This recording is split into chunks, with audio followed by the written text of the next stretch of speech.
그 이름을 바벨이라 하니 하는 제목으로 은혜를 받고자 합니다. 인간은 스스로 자기 자신이 무한한 가능성을 가지고 있다라고 하는 헛된 신념을 가지고 끊임없이 피조물임에도 불구하고 조물주의 위치에 오르기 위한 노력을 중단하지 않고 있습니다. 그 대표적인 예가 바로 우리가 지금 상고하고 있는 본문의 바벨탑 사건입니다. 하나님의 약속을 믿지 못한 인간들이 자기 힘으로 하늘에 닿는 높은 탑을 쌓아서 무엇보다도 우리가 이런 높은 탑을 쌓았다, 우리가 하늘에 닿았다 하고 자기 이름을 내고 아무리 홍수가 나도 이제는 우리가 흩어지지 않고 모여 살 것이다 라고 했지만 그 결과는 언어가 혼잡해지고 모여 살기를 원했지만 온 지면에서 흩어짐을 당했다라고 하는 것이 오늘 본문의 내용입니다. 이 바벨탑을 쌓았던 그 실패는 이 시대를 살아가는 우리들에게 중요한 교훈을 두 가지를 줍니다. 첫째는 인간은 하나님 없이 아무것도 할 수 없다는 것입니다.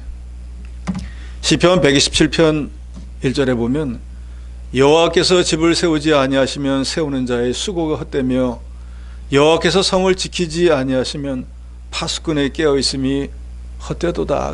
이 말은 인간사, 즉 인간이 하는 모든 일에 하나님의 도움이 없이는 어떤 일도 이루어지지 않는다는 거예요. 아주 간단하게 집을 세우는 일, 사업을 경영하는 일, 학교에 공부하는 일, 가정의 일, 무엇이 되었든지 세우는 일이 하나님이 하지 않으면 인간의 힘으로는 안 된다는 거예요. 여러분 이걸 믿으십니까? 서두에도 제가 말씀드린 대로 이 지구상에 존재하는 모든 생명체는 하나님이 만든 피조물이에요. 그래서 어떤 경우가 되었든지 그 피조물들은 조물주 위치에 오를 수 없어요. 이게 하나님과 우리 사이에 극명한 차이인 거예요. 여러분 이걸 믿으셔야 됩니다. 인간이 아무리 힘을 쓰고 수고하고 노력한다고 해도 달나라에 간다고 하더라도 하나님같이 되는 게 아닙니다. 여전히 피조물 그 상태인 거예요. 우리가 알지만 하나님은 전에도 계셨고 이후에도 계시고 영원토록 계신 분이지만 여기 계신 저와 여러분은 한 세대를 넘기지 못합니다. 그것밖에 안 되는 거예요. 그런데 그런 피조물들이 하나님 같은 위치에 오른다고 하는 게 얼마나 우스운 얘기예요.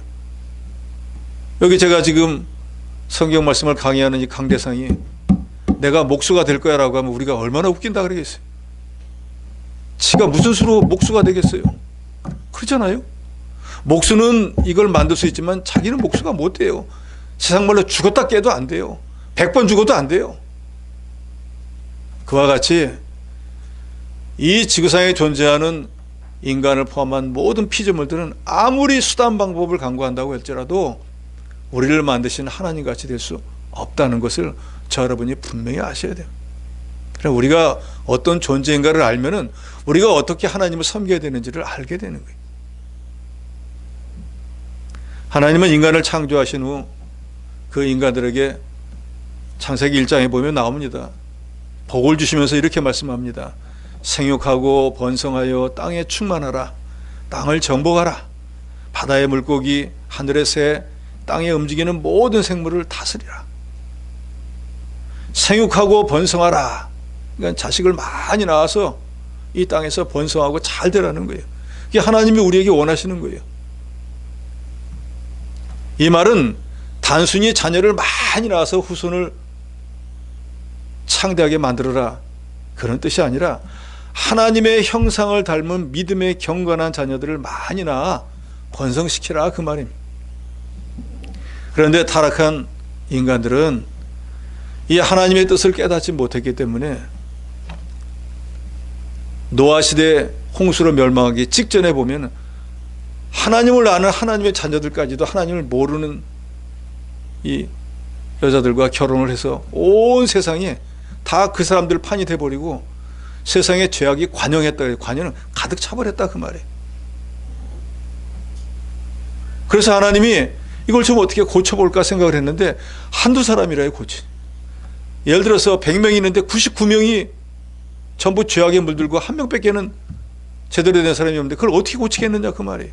그래서 아직까지 죄악에 물들지 않은 노아의 8 식구를 뺀 나머지 사람들은 고쳐서 될 게 아니니까 아예 멸망을 시켜버린 게 노아의 홍수였습니다. 그러니까 노아 시대 때 세상이 홍수로 멸망당한 것은 하나님이 뭐 잔인하다든지 하나님이 무정해서가 아니고 그것은 인간들이 자기가 지은 죄에 대한 필연적인 결과를 받은 것뿐이라는 것입니다. 그래서 우리는 이 노아의 홍수에서 몇 가지를 생각해 봐야 됩니다.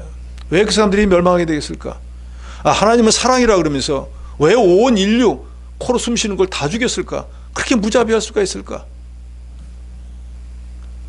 그 당시 노아 시대 때 사람들은 육체 중심의 삶을 살았습니다. 그건 뭐예요?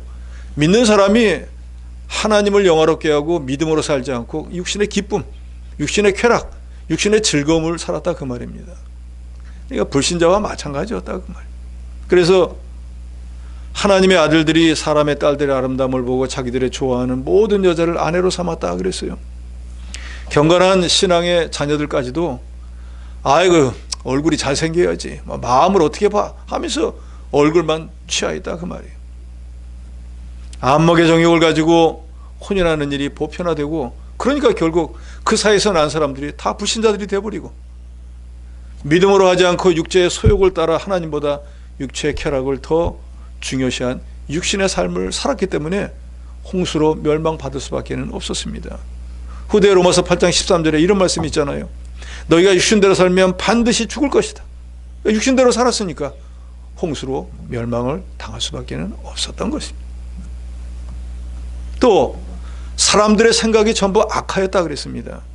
창세기 6장 5절에 보면 여호와께서 사람의 죄악이 세상에 가득함과 그의 마음으로 생각하는 모든 계획이 항상 악할 뿐임을 보셨다.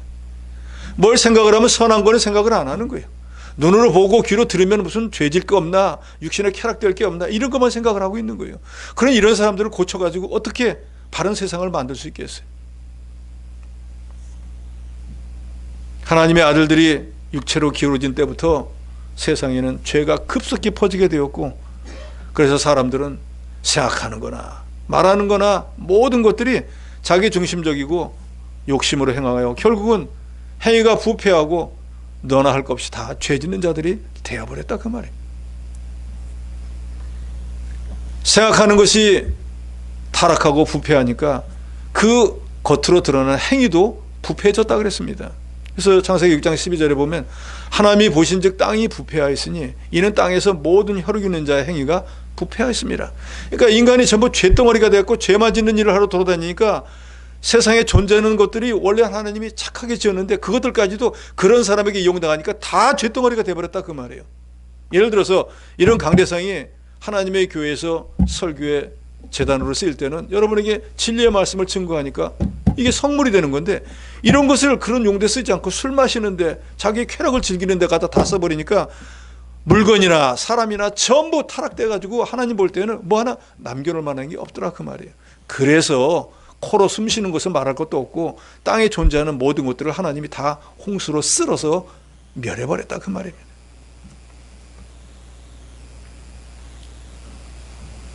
그리고 난 뒤에 홍수로 모든 것이 멸망받고 난 뒤에 유일하게 구원받았던 노아의 8 식구가 방주를 타고 이제 홍수가 끝나고 땅에 물이 다 잦아들고 난 뒤에 나왔을 때 창세기 9장 7절에 보면 하나님이 말씀합니다. 생육하고 번성하며 땅에 가득하여 그 중에서 번성하라. 이것은 창세기 1장에서 하나님께서 아담과 하와를 딱 만들어 놓고 땅에 번성하라 생육하라 하신 말씀과 똑같은 거예요. 그러니까 하나님은 멸망시키기 전이나 멸망시키고 난 뒤에나 항상 인간을 사랑하셔서 늘 생육하고 번성하기를 원하시는 거예요. 그런데 우리가 그런 하나님의 뜻을 따라 살면 생육하고 번성하는데 노아 시대 때 멸망한 것처럼 육신을 따라서 쾌락을 따라서 부패한 마음을 가지고 죄 지으면 결국은 또 그런 멸망이 도래할 수밖에 없다는 것입니다. 그래서 인간들은 두려워합니다. 과거의 경험이 있잖아요. 하나님이 노아 시대 때 홍수로 온 세상을 멸망시켰는데 그런 게 또 오지 말란 법이 어디 있어? 그게 오시면 그런 홍수가 또 나면 우리가 어떡할까? 우리 다 망하겠네. 늘 그게 걱정이에요.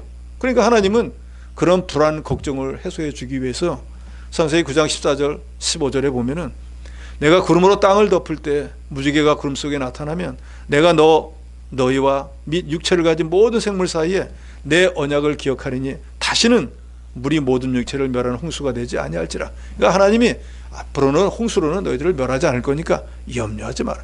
우리가 염려해야 되는 건 뭐예요? 죄 짓는 생활이 염려되는 거지 홍수로 염려할 필요가 없다 그 말이에요. 그래도 인간은 못 믿으니까 하나님의 창세기 9장 15절에 다시 말씀합니다. 내가 나와 땅에 있는 모든 생물 사이에 세운 언약의 증거가 바로 이 무지개다. 그러니까 너희가 하나님 우리에게 무슨 약속을 했는지 하고 기억이 안 나더라도 무지개를 딱 보면 앞으로 홍수로는 우리를 멸하시지 않겠구나. 홍수 걱정하지 말고 믿음을 지키고 살아야겠구나. 이렇게 살으라고 하나님이 말씀을 하셨는데 오늘 본문에 나오는 바벨탑을 쌓았던 인간들은 그걸 깨닫지 못했습니다. 그래서 오늘 본문에도 나오죠. 3절에 보면 서로 말하되 자 벽돌을 만들어 견고히 굽자하고 이 벽돌로 돌을 대신하여 역청으로 진흙을 대신하고 또 말하되 자 성읍과 탑을 건설하여 그 탑 꼭대기를 하늘에 닿게 하여 우리 힘을 내고 온 지면에 흩어짐을 면하자. 하나님이 언제 또 말은 그렇게 해놓고 홍수를 내가지고 우리를 다 죽일지 모르니까 우리가 방비하자고 미리 준비하자고 하늘에 높이 탑을 쌓아가지고 아무리 홍수가 와도 뭐 온 땅이 다 잠겨도 우리가 하늘에 닿았는데 거기까지 뭐 어떻게 되겠어? 그러면 우리가 살 수 있고 우리가 더 이상 흩어지지 않을 거잖아. 타락한 본성으로 죄악에 물든 인간은 천성적으로 하나님 말씀을 순종하지 못하는 이 잘못된 습관을 가지고 있습니다. 그래서 하나님 말씀을 순종하지 않고 홍수로 멸하지 않겠다는 말을 믿지 않는 거예요. 그래서 자기 나름대로 자기 생각대로 자기 수단과 방법대로 높은 탑대를 쌓아서 거기서 자기들 생각대로 장차 홍수가 나더라도 피하려고 했는데 어느 때나 하나님과 하나님의 말씀을 믿지 못하고 불순종하여 행하는 모든 것이 바벨탑을 쌓는 것이라는 것을 여러분 믿으시기 바랍니다. 이게 맞는데 하면서도 자기 생각대로 하면 그게 바로 바벨탑을 쌓고 있다는 거예요. 그 결과는 뭐예요? 바벨탑을 쌓던 자들의 결과와 똑같은 것을 얻게 된다는 것입니다. 예레미야서 22장 21절에 보면 내가 평안할 때 내가 내게 말하였으나 이 말은 지금 뭐 여러 가지 막 전쟁이 나고 정말로 막 위급한 상황이 돼서 뭐 하나님 뭐라고 말씀을 해도 들을 만한 여유가 없는 그런 때가 아니라 평안할 때 아무 일도 없을 때 이렇게 해라 하고 말씀을 했는데도 내 말이 나는 듣지 아니하리라 하였나니 내가 어려서부터 내 목소리 청종하지 아니함이 내 습관이라. 저와 여러분에게 하시는 말씀이에요. 태생적으로 우리가 조상으로부터 타락한 이 인성을 물려받았기 때문에 예수 믿고 난 뒤에 그래도 예의하고 순종하지 근본은 뭔가 순종하지 않는 게 우리 습관이라 그 말이에요. 그래서 하나님의 은혜로 풍족한 삶을 살아도 그게 하나님의 은혜인 줄로 인정하려고 하지도 않고 하나님이 무슨 자기에게 유익하고 복되고 좋은 걸 주려고 말씀해도 잘 안 듣는 거예요. 자기 계산을 일단 해보고 자기 생각에 안 맞으면 아무리 하나님 말씀이라도 안 지키는 거예요. 그게 원래부터 악한 습관이 남아있기 때문에. 그런데 문제는 하나님께 대한 불순종은 우리 인간에게 행복을 가져다 주는 것이 아니라 불행과 파국을 갖다 준다는 것을 저 여러분이 알아야 됩니다. 유대 전승에 따르면은 당시에 이 지금 바벨탑을 쌓는 11장 당시에 바벨탑을 쌓을 때 니무롯이라고 하는 사람이 있었는데 이 사람이 하나님 말씀을 불순종할 뿐 아니라 백성들을 선동하고 하나님을 대적하면서 우리가 바벨탑을 쌓자. 하나님은 뭐 무지개를 보면은 뭐 홍수가 안 난다 그랬지만 그 말을 어떻게 믿냐? 그러니까 우리가 믿을 것은 우리가 쌓아놓고 우리가 대비하는 게 제일 좋지 않냐 하니까 믿음 없는 사람들은 말할 것도 없고 불신자들이 다 그 말이 옳다 하고 바벨탑을 쌓기 시작했다 하는 전해지는 얘기가 있습니다. 그래서 오늘 본문에 나온 것처럼 이 성과 탑을 쌓으려면 여러 가지가 필요하지 않습니까? 이 시대에는 아마 지금처럼 무슨 건물을 짓는 재료가 많이 없었으니까 돌을 가지고 대부분 짓는데 돌도 없는 거예요. 그럼 돌이 없으면 어쩔 수 없다고 짓지 말아야 되는데, 돌이 없으니까 이 사람 나름대로 그 평지, 그냥 평평한 땅이니까 거기 있는 흙을 가져다가 벽돌을 만들어 가지고 그걸로 열심히 또 쌓는 거예요. 악인들도 악한 일을 할 때 참 머리도 쓰고 수단도 쓰고 대단한 것 같아요. 자기들이 살던 땅이 평지였습니다. 2절에 보면 이에 그들이 동방으로 옮기다가 신할 평지를 만나 거기 거류하니라. 평지에 살고 있으니까 돌도 없는데, 돌이 없으니까 그만두는 것이 아니라 그 평평한 땅에 있는 흙을 걷어다가 그것으로 벽돌을 만들고 회반죽으로 이 방수하기 위해서 칠해야 되는데, 그거 대신 진흙, 역청 이런 걸 사용해 가지고 탑을 쌓기 시작했습니다. 그래서 나름대로 자기들끼리 열심으로 탑을 쌓아서, 본문이 정확하게 나오진 않았지만 하늘 꼭대기까지 못 갔어도 한 중반까지는 올린 것 같아요. 문제는 자기들의 목적은 그 하늘 높이 쌓아가지고 흩어짐을 면하고 자기들끼리 거기서 오손도손 모여 살기를 원했지만, 그 탑을 쌓는 것 자체가 하나님의 말씀을 불신한 거잖아요. 그러니까 하나님께서 오늘 본문에 보면은 9절 하반절에 나오죠. 여호와께서 그들을 온 지면에 흩으셨더라 그랬어요. 자기들 소망은 같이 모여 사는 거였는데 결과는 흩어져 버리고 말았습니다. 그러니까 이 흩어졌다는 의미는 신할 땅에 원래 모여 살던 거 외에 다른 지역으로 다 하나님 흩어버렸다 그 말이에요.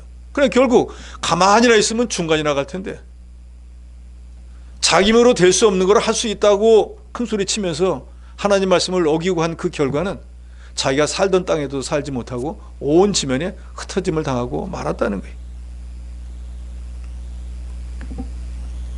서두에도 말씀드린 대로 우리 인생에 일어나는 모든 일들은 하나님이 주관하십니다. 우리가 그 제일 잘 아는 말씀 있지 않습니까? 사무엘상 2장 6절 이하에 보면 하나님이 어떤 분인가 나오잖아요. 하나님은 죽이기도 하시고 살리기도 하시고, 하나님은 낮추기도 하시고 높이기도 하시고, 모든 것들이 하나님의 손에 달려 있는 거예요. 우리 인간이 아무리 수단 방법을 강구한다고 되는 일이 아니라 그 말이에요. 그분이 도와주시면 되고 그분의 도움이 없으면 아무것도 안 돼. 우리 생명 호흡도 주님이 저와 여러분의 호흡을 오늘 하루 연장시켜 주신 거예요. 이 하루 연장도 어느 때까지는 몰라요. 일단은 연장을 해주셔서 지금 저와 여러분 여기 이 자리에 있는 거예요. 그런데 어떤 분은 오늘 저녁 9시에 스톱하는 분도 있고, 알 수가 없다니까요. 왜 다른 사람은 내일까지인데 저는 9시까지입니까? 라고 할 수 없어요. 왜요?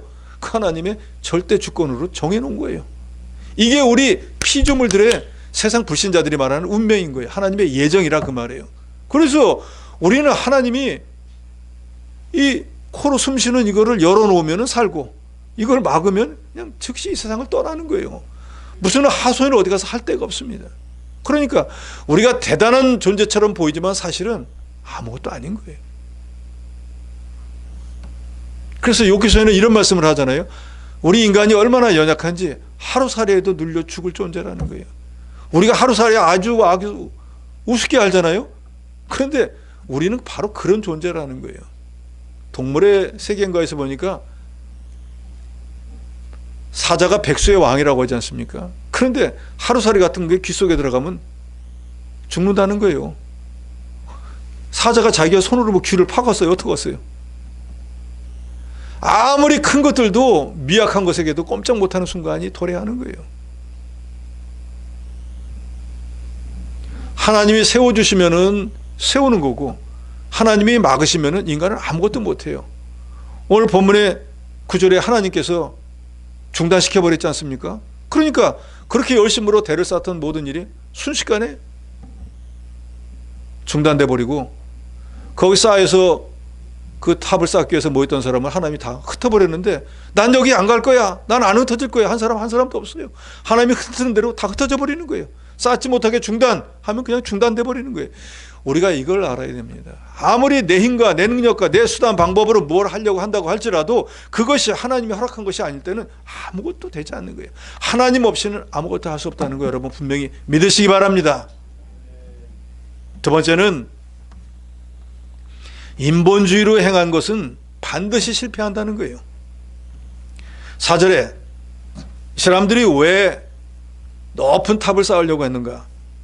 또 말하되 자 성읍과 탑을 건설하여 그 탑 꼭대기를 하늘에 닿게 하여 우리 이름을 내고 온 지면에 흩어짐을 면하자. 그러니까 이 사람들이 이 바벨에서 높은 탑을 쌓은 이유는 제일 중요한 건 우리 이름은 좀 내자. 여기서 말하는 우리 이름을 내자는 건 뭐예요? 우리도 하나님 같은 능력 있는 걸 좀 보여주자. 하나님 앞에. 당신이 뭐 무지개 그거 있으면 뭐 안 한다고? 우리 그런 거 필요 없어.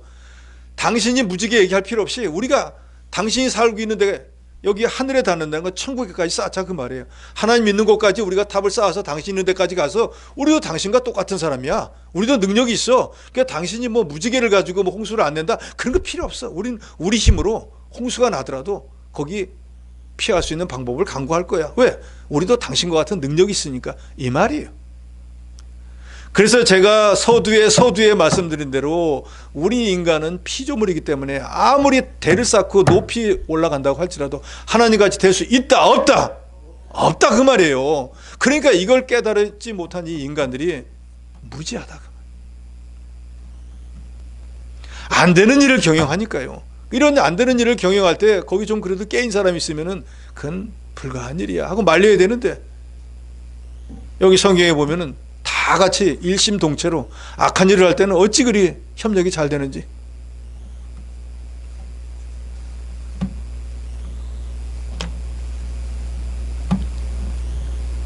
그래서 고대 역사가인 필로에 의하면은 실제로 바벨탑을 쌓았던 사람들은 성과 대를 쌓을 때 사용한 벽돌에 자기 이름을 썼다.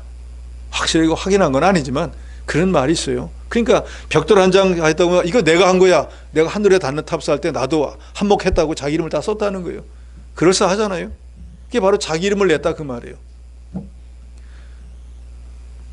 그러니까 이 사람들은 탑을 쌓는 목적 자체가 잘못되었습니다.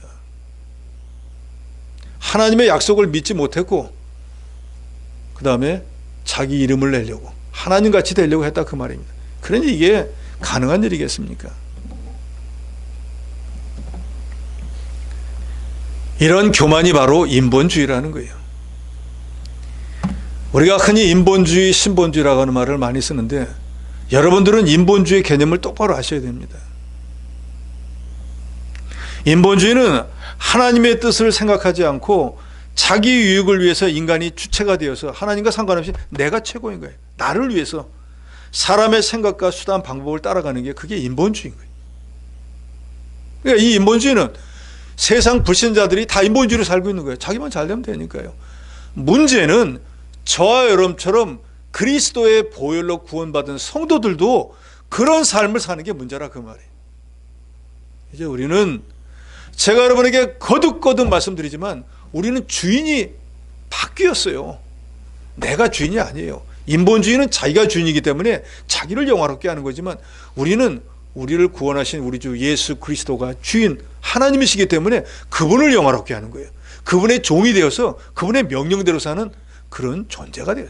이게 불신자와 신자의 차이예요. 그래서 우리가 그리스도의 종으로 하나님의 종으로 하나님의 자녀로 하나님의 말씀을 순종하는 삶을 살면 하나님께서 모든 좋은 곳에 부족함이 없도록 베풀어 주시. 악한 마귀의 계기를 막아서 안전한 길로 인도해 주시. 이 진리의 말씀 가운데 살고 있으면 마음이 편하도록 영의 자유를 주시는. 그러니까 이런 것은 공짜가 아니라 그 말이에요.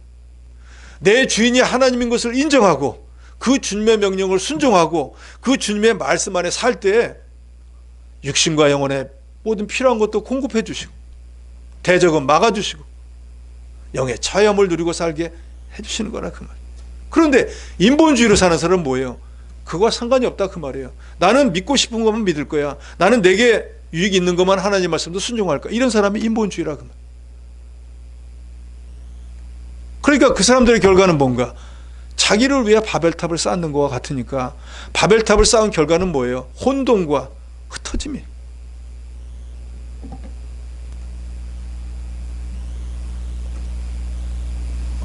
인본주의는 하나님을 떠나 자기중심적인 사고를 가지고 피조물인 인간이 창조주인 하나님처럼 되려고 하는 그런 생각이 바로 인본주의입니다. 신본주의는 뭐예요?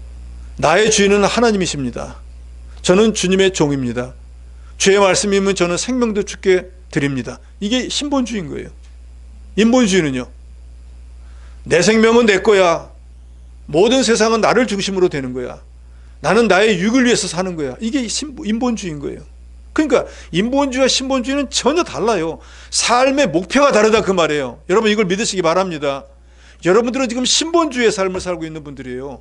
인본주의를 살다가 변화가 됐어요. 왜요? 그리스도의 보혈로 구원을 받았잖아요. 그 구원을 받으면서 돈 안 내고 공짜로 받은 게 뭐예요? 구원과 영생과 사죄의 은총과 하나님의 자녀가 되고 천국을 기업으로 받은 거예요. 불신자들은 그런 게 없어요. 우리는 이러한 특별한 은사와 은혜를 받았기 때문에 그 은사와 은혜를 받은 것만큼 하나님을 주인으로 섬겨야 되고 주의 말씀을 순종해야 될 사명이 저 여러분에게 있는 거예요.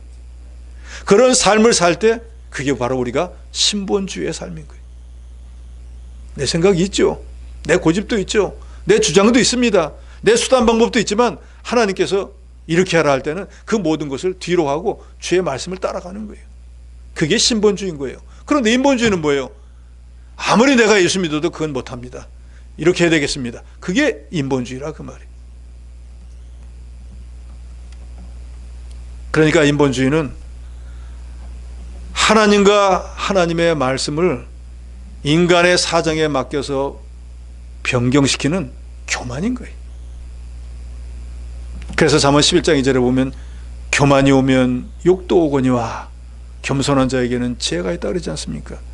그러니까 교만이 오면 무엇이 온다고요? 욕이 온다니까요. 그 말을 좀 확대하면은 내가 교만해졌다, 내가 인본주의를 행했구나, 그럼 그 뒤에 뭐가 온다는 거예요? 분명히 욕이 돌아오고 실패가 기다리고 있다는 걸 아셔야 됩니다. 그래서 하나님께서는 우리에게 겸손해라, 겸손해라는 말이 바로 여기에 있는 거예요. 하나님은 교만한 자는 물리치시고 겸손한 자에게는 은혜를 베푸신다 그러죠. 저는 주님의 종입니다. 제 말씀이라고 하면 저는 무엇이든지 순종합니다 하니까 하나님이 당신이 가지고 계신 모든 좋은 것을 아끼지 않고 주시고, 저 이게 필요한데요 하면 이 사람은 분명히 주님을 위해서 이걸 사용할 거니까 하나님이 주신다 그 말이에요. 근데 인본주의는요, 뭐든지 자기에게 유익하고 자기에게 필요한 것만 하니까 하나님이 줄 리가 있겠습니까? 안 주니까 자기 생각대로 하는 거예요. 근데 결국은 자기 생각대로 해서 자기 생각대로 망하게 된다고. 이사야서 14장 12절로 13절에 보면 이런 말씀이 있습니다. 너 아침에 아들 계명성이여 어찌 그리 하늘에서 떨어졌으며 너 열국을 엎은 자여 어찌 그리 땅에 찍혔는고, 내가 내 마음에 이르기를 내가 하늘에 올라가 하나님의 무별 위에 내 자리를 높이리라. 내가 북극 지폐의 산 위에 앉으리라. 내가 내 마음에 이르기를 내가 하늘에 올라 하나님의 무별 위에 내 자리를 높이리라. 내가 북극 지폐의 산 위에 앉으리라. 가장 높은 구름에 올라가 지극히 높은 이와 같아지리라 하는도다. 그러나 이제 내가 스올 곧 구덩이 맨 밑에 떨어짐을 당하리라. 이 말은 뭔가 하면은 여기서 계명성이라는 건 바벨론 왕을 가리킵니다. 바벨론이 당시에 대제국을 건설해 가지고 이스라엘까지 다 정복을 해버렸어요. 그러니까 막 기고만장을 해요. 온 세계가 다 내 거니까. 그러면서 스스로 얘기합니다. 내가 하늘에 올라가서 무별 위에 내 자리를 보여. 내가 하나님같이 이 세상에서 나보다 더 높은 사람이 없잖아. 내가 하나님처럼 행할 거야. 내가 북극 지폐 산에 앉을 거야.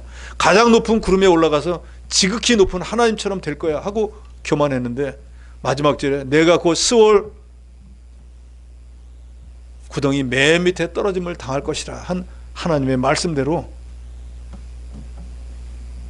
하나님같이 되고자 했던 바벨론 왕이 죽임의 선고를 받고 난 뒤에 자기 무덤에 죽고 난 뒤에 장사도 되지 못하고 나뭇가지처럼 밟혀 길바닥에 버려짐을 당했다 그랬습니다.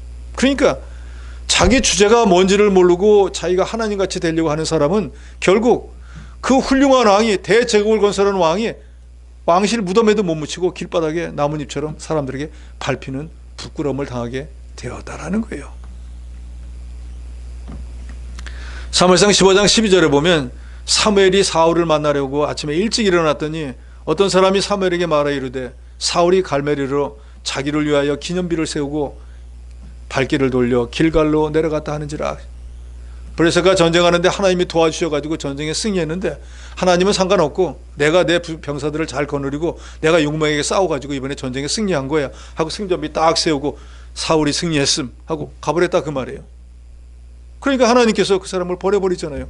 너 그렇게 잘하면은 내 생각대로 내 수단대로 내 힘대로 해봐라 해서 하나님의 사울에서 떠나고 난 뒤에 그 사람 어떻게 됐습니까?